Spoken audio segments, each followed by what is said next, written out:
Hey, Sean Chandler here with the Daily Movie News Roundup. The big thing on my mind today is that it is official. There will be an American remake of The Raid. This go-round, it's going to be directed by Joe Carnahan. This is the guy that directed Narc, The A-Team, Smokin' Aces, The Grey, as well as starring Frank Grillo, the actor that starred in 2 of the Purge movies. He's been in 2 of the Captain America movies. He was in the movie Warrior. Great action star, great director. Put them together. Is this a great combination? Well, let's talk about it. So before I dive into my thoughts on this, how about you? What are your just kind of face value thoughts on, first off, the idea of remaking The Raid in general, and second, Frank Grillo and Joe Carnahan being the creative force behind it? Tell me your thoughts in the comment section. I would love to talk with you about it. So kind of the way the story broke is that a video was published of Frank and Joe watching The Raid and kind of giving little quips back and forth, like, if we made this, the fights would have to be incredible. Well, it's not a remake, it's a reimagining. Should we do this?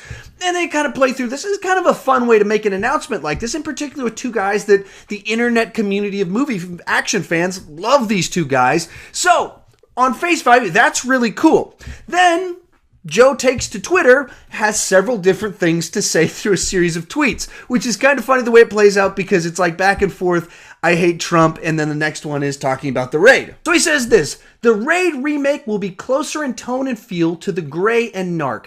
The director of the first film is producing alongside and has given us his full blessing. Then responding to an angry tweet, he says, it's not a remake, it's a reimagining of the same scenario. Everybody take a breath. We won't disappoint you, rabid fanboy from hell. Continues onward, Frank and I are going to sit down with Frosty from Collider this week, do an in-depth, and then all your fears will be allayed. And he closes out, you can't remake The Raid, guys. It's a fantastic film.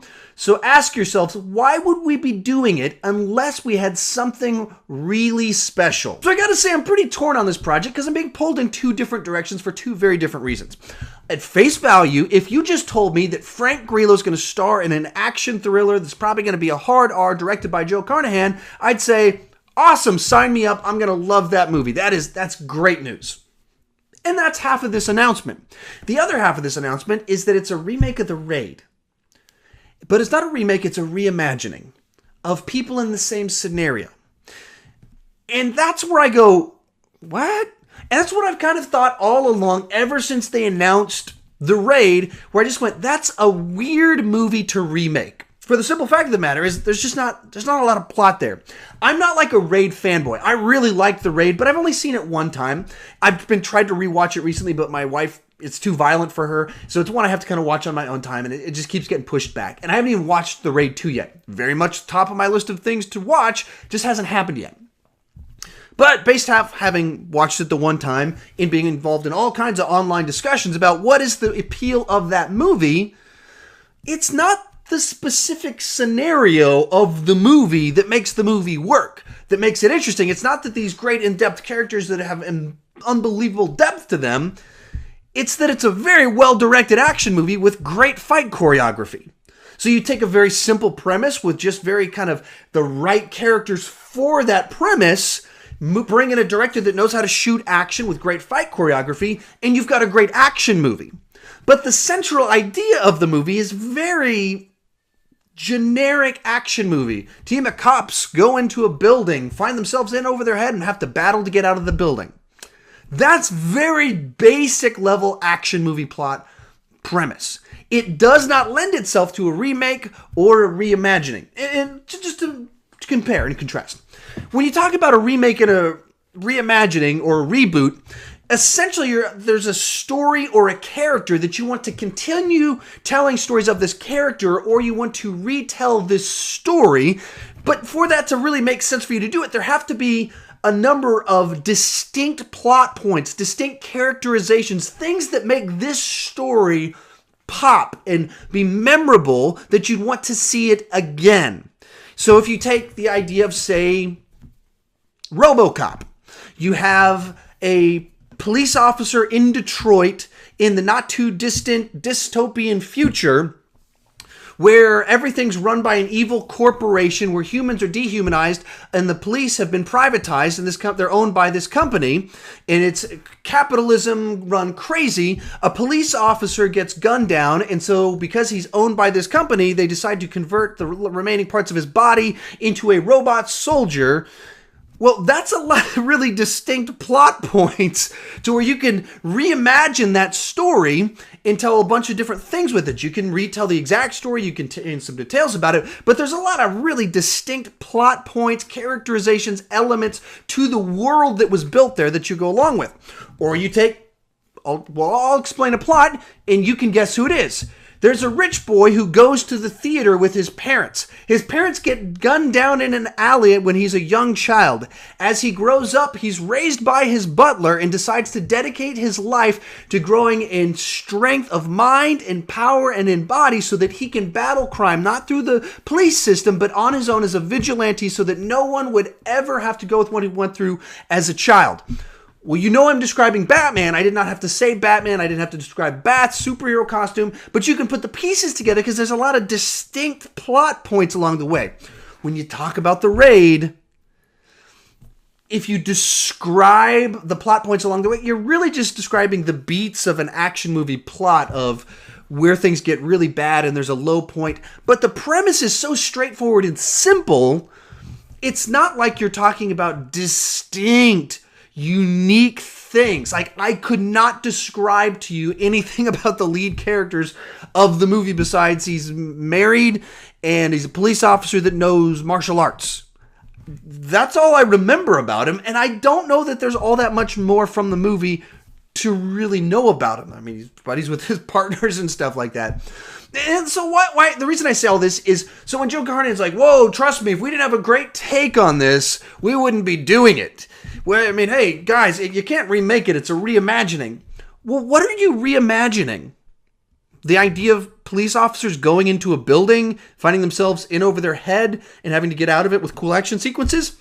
We already got an American version of that called Dread. It came out like the same year. It's a reimagining of that same basic concept. Here's where I'm going with this. If you reduce the raid down to the basic premise of the story, all you really have is a template of an action movie. It's a little bit like saying you're going to remake Lethal Weapon. Oh, but it's really more of a reimagining. Two cops that don't really get along are forced together as new partners. One of them's a little unhinged. One of them is very stable. And they battle crime together and overcome some bad guy. Well, that story's been told like 100 times. Lethal Weapon is the most famous example of it, but two cops that don't normally get along and cram together, that's just a buddy action comedy. Well, because of the comedic elements, but it's a buddy film. That's all it is. And so then that's kind of what they're doing with the raid, the way they're describing it. That's why I'm not even nervous, because I'm sure I'm going to like the movie. I'm sure it's going to be good or good enough. But the thing that made the raid distinct was the action sequences and the way they were directed. That's what made it the raid. The reason we talk about the raid is that distinct action choreography. That's the distinct thing. That's like that Batman origin story for the raid. It's not the in-depth backstory of the characters, the intricate plot with the twists and the turns along the way. It's the fight choreography. Like, that's the thing for it. And Frank Grillo, who's great at action, can't do what they did in that. Joe Carnahan, I don't think he can shoot what they shot in that movie. And I think some of that even goes to just the laws of the way in the United States with insurance and what they can pull off. I don't know that they can, because they spent all of the 90s trying to remake all of this, bring Jet Li and Jackie Chan over, and they never were able to pull off the insanity of the action movies that were made in Hong Kong because of differences in insurance laws and how do you have to pay people and all that stuff, that the studio heads go, no, you can't do that stuff, Jackie. We're not going to fund that. So anyway, that's where I say I'm very confused as why you would call this a reimagining of the raid when it's really just action movie about cops going into a building, which we've seen that story done many times. Dread being an obvious example of a different time it was done right around that same period of time. And I don't think that Dread or the Raid were ripping each other off, fully aware of what's going on. Like, oh, that's a good idea for a movie. No, it's just such a basic premise for an action story. And if you simplify it enough, that's kind of the plot of Die Hard. A guy goes into a building and gets it in over his head and just wants to get out of it. It's a very basic action plot for an action movie. So, it's a weird movie to remake. I've never understood what they were thinking about. It's not like it has brand recognition enough to warrant, because the people that have brand recognition for the Raid love the Raid, and they're confused as to why you would do this. They've already checked out the Raid. And if you say the Raid to average Joe on the street, he doesn't go, "Oh yeah, I mean, I don't do subtitles," but no, they don't. That's just not what people do. So very odd to me that they would pick this movie to do a remake out of it. At the same time, action thriller with this director and this star, I'm in. So strange mix of emotions on my part. I wish Hollywood just stop being weird and trying to do mind games and try and guess how to market movies. Just let Joe Carnahan and Frank Grillo make a good action movie and don't call it The Raid.